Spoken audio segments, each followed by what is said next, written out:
I did not expect to walk out of a process like this and still feel like he's a good friend. You know, I know I can call David. If I got in a situation in town, I know I could call David. I really do. And his, you know, that it's when you're building a home, it's an emotional process. You're affected by timing. You're affected by your other stuff going on in your own life. The money is always a very sensitive topic.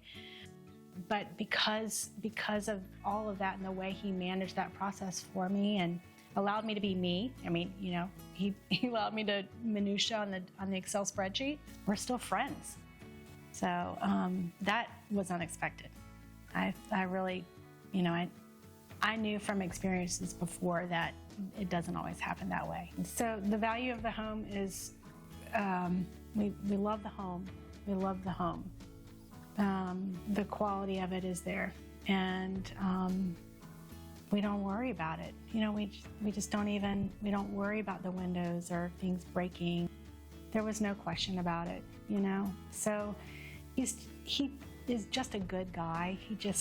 He has integrity, and he's been honest, and he doesn't cut corners, and he wasn't in such a rush that he did a shoddy job.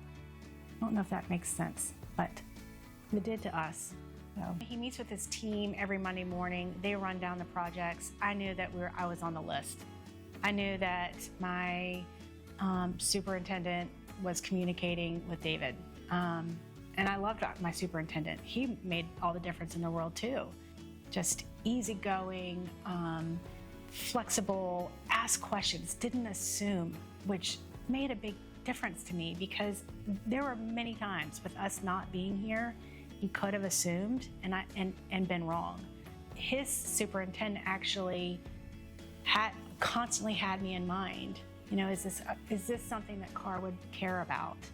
And then if there was any question at all, he picked up the phone and called me. David knew about those transactions, those communications, very communicative email, very timely in his email responses. So I was very impressed, and I have high standards. I expect a quick response, and he delivered, no doubt. His whole team was that way. So, but again, remember, I got to be very much a part of the process. So I drove the allowances to the, I want to go here for this, I want to go there for that. So, and he let me be that way, which was nice.